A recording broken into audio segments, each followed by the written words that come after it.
kanongere mbasuhuze nundi turahurana 5 kwa 5 buri munsi uko mubishaka tuba turi kumwe. Hano umuntu yarambajije umubyeyi ngo ese rwego ko gisonukirwa ibintu byose niye mpamvu ituma umwana iyo agize ikibazo kimurakaza cyangwa se kimubabaza ahungira mu majipo ya nyina cyangwa se mu bitende bya mama we, ariko akagenda avuga ngo papa, ndabibwira papa. Niye mpamvu umwana ataka nyine avuga ngo ndabibwira papa, ariko agahungira mu majipo ya nyina. Nyamba nkunda kuvuga ku bintu by'urukundo cyane, nubwo ari byo by'agaciro ngiye kuri jewe wundi bintu by'urukundo n'ibyo by'agaciro, gusa ntekanye vuga ko ntivugeho kuko ni kimwe mu byambajijwe. Vuga ngo impamvu umwana ahungira mu majipo ya nyina ariko agataka avuga se cyane, abona ko se nuko ngo undi nta mwana ubona ko se nta mbaraga afite.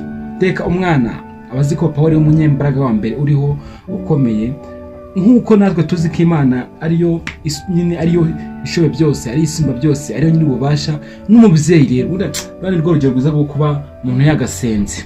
Abantu mutajya musenga bari rwo rugero rwiza rwo gusenga. Nimba uzi ko umwana akunda nyina, sibyo? Nimba uzi ko umwana akunda nyina agahungira kuri se, kubera ko ise akenshi bagiye mu kazi ariko akaba azi neza ko se ari umunyambaraga, naza iyo ntambara buyirwane.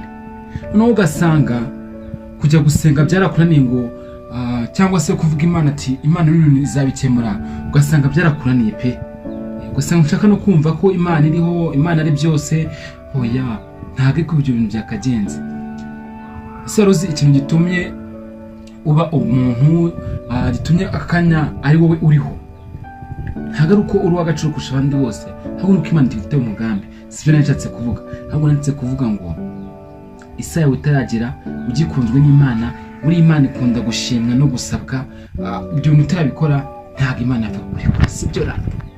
Gusa nyine abapfa ntabwo ko batasabye cyangwa batashimye cyangwa se batasenze, oya, ahubwo wari umugambi utagerwaho. Ngo rero wa mwana akurana kakano ko kuvuga ngo papa niwe muntu, niwe giant wanjye, binaza ino nambara zirwana bikarangira nyine bikarangira koko iyo se aje atavati papa uno muntu yambangame mu buryo n'umuzanacunge n'ababyeyi baba mama imwe kwisana banyu.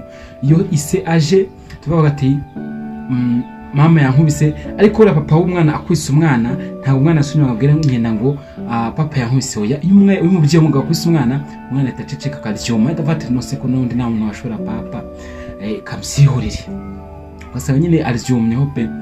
Niyo mpamvu rero uzasanga kenshi ababyeyi abana undi niye mpamvu ituma nanjye nubisha umwana wanjye atangiye kujya bango ninjye munyembaraga wa mbere uriho. Abana saliti, abana badesha icyubahiro, nawe nimbuzi yuko afite umwana mutware neza ko umwana niwe muntu wenyine kugaragariza urukundo kuruta n'uwo mugore mwateretanye imyaka myinshi.